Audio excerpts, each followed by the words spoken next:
তাৰিখৰ পৰা আমি আমাৰ ৰাজ্যত 40 লাখ লোকক অৰুণোদয় আঁচনি দিয়াৰ কাম আৰম্ভ কৰিম। বৰ্তমান 22 লাখ লোকে পাই আছে আৰু 10 ছেপ্টেম্বৰৰ পৰা 40 লাখ পৰিয়ালে অৰুণোদয় আঁচনি লাভ দিয়ে। অৰুণোদয়ক লৈ এটা বৃহৎ ঘোষণা কৰিছে। যিসকল মহিলা ইতিমধ্যে টকা লাভ কৰা নাছিলে তেওঁলোকে টকা লাভ কৰিব। তাৰ লগতে যদি আপোনালোকে আবেদন কৰিব বিচাৰি আছে নতুনকে, তথাপিও আপোনালোকে নতুনকে আবেদন কৰিব পাৰিব। তাৰ লগতে যিসকলে ইতিমধ্যে নতুনকে আবেদন কৰিছিলে তেওঁলোকে যদি টকা লাভ কৰা নাই তেতিয়াহ'লে তেওঁলোকে সেই টকা ইতিমধ্যে লাভ কৰিব।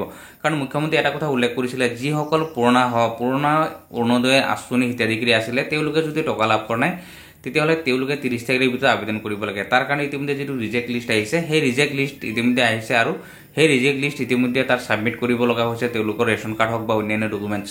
আৰু আপোনালোকে যদি সেই অন্যান্য ডকুমেণ্টছ বা ৰেচন কাৰ্ড যদি ছাবমিট কৰিছে তেতিয়াহ'লে আপোনালোকে 30 তাৰিখৰ পিছত যেতিয়া টকা দিব তেতিয়া আপোনালোকে সেই টকা লাভ কৰিব। তাৰ লগতে মুখ্যমন্ত্ৰী এইবাৰ ঘোষণা কৰিছে আপোনালোকে প্ৰায় 40 লাখ মহিলাক আকৌ সামৰি ল'ব, যাতে নতুনকৈ তেওঁলোকে অৰুণোদয় লাভ কৰিব পাৰে। গতিকে আজি আপোনালোকে এই ভিডিঅ'ৰ জৰিয়তে মুখ্যমন্ত্ৰী হিমন্ত বিশ্ব শৰ্মা ডাঙৰীয়াই কি আঁচনিৰ বিষয়ে উল্লেখ কৰিছে সম্পূৰ্ণ কথা আপোনালোকক জনাম। তাৰ লগতে আপোনালোকৰ যদি ৰেচন কাৰ্ড আছে তথাপিও এটা বৃহৎ গণনা কৰিছে। তাৰ লগতে মহিলা উদ্যমিতা যি আঁচনি আছিলে যি 10,000 টকা প্ৰদান কৰিব সেই বিষয়ে উল্লেখ কৰিছে। ছাত্ৰ ছাত্ৰীসকলৰ কাৰণে ইতিমধ্যে ভাল খবৰ দিছে। গতিকে আপোনালোকে এই সম্পূৰ্ণ ডিটেইলছ জানিবলৈ হ'লে আপোনালোকে ভিডিঅ'টো সম্পূৰ্ণকৈ চাব। তাৰ লগতে সকলোকে ৰিকুৱেষ্ট থাকিল, যদি আপোনালোকে নতুনকৈ চাই আছে চেনেলটো তেতিয়াহ'লে ছাবস্ক্ৰাইব কৰি ভিডিঅ'টো লাইক আৰু শ্বেয়াৰ কৰি দিব।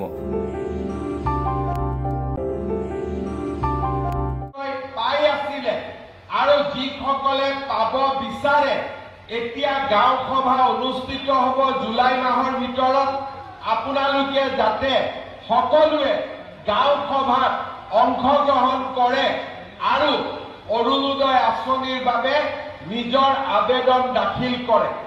অহা 10 ছেপ্টেম্বৰ তাৰিখৰ পৰা আমি আমাৰ ৰাজ্যত 40 লাখ লোকক অৰুণোদয় আঁচনি দিয়াৰ কাম আৰম্ভ কৰিম।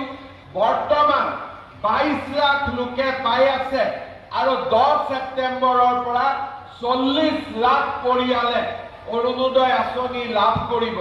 সেইবাবে আমাৰ আই মাতৃসকলক মই অনুৰোধ কৰিম, পাই থকা সকলেও আৰু নোপোৱা সকলে দুয়োটাই যাতে এই অৰুণোদয় আঁচনিৰ বাবে গাঁও সভাত অংশগ্ৰহণ কৰে।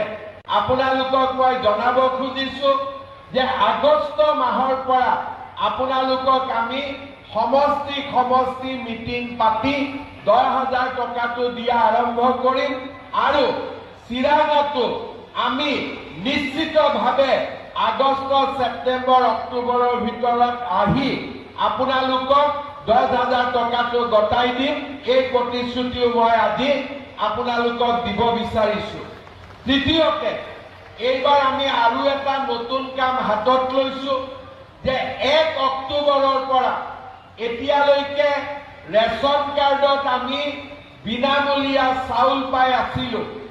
1 অক্টোবৰৰ পৰা আমি আপোনালোকক বজাৰতকৈ কম দামত আমি আপোনালোকক চেনি দিম, বজাৰতকৈ কম দামত ৰেচন কাৰ্ডৰ দোকানৰ পৰা আমি আপোনালোকক দালি দিম আৰু বজাৰতকৈ কম দামত আমি আপোনালোকক নিমখ দিম।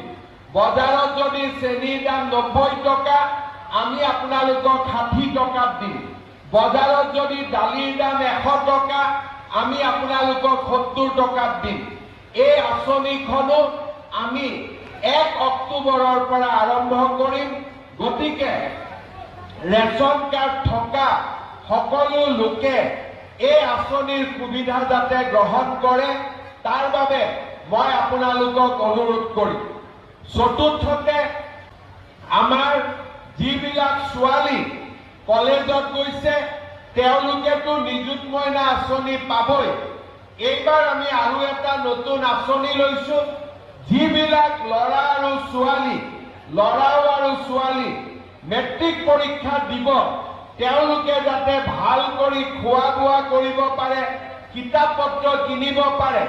অক্টোবৰ মাহৰ পৰা মেট্ৰিক কেণ্ডিডেটসকলক আমি মাহত 300 টকাকৈ আমি বেংকৰ একাউণ্টত দিম, যাতে আমাৰ ল'ৰা ছোৱালীয়ে পৰীক্ষা দিয়াৰ আগতে ভাল কৰি গাখীৰ এগিলাচ যাতেও খাব পাৰে আৰু তেওঁলোকে এই সুবিধা অক্টোবৰ মাহৰ পৰা মেট্ৰিক পৰীক্ষা নোহোৱালৈকে প্ৰত্যেক মাহত 300 টকাকৈ আমাৰ মেট্ৰিক দিয়া ল'ৰা ছোৱালীসকলে লাভ কৰিব।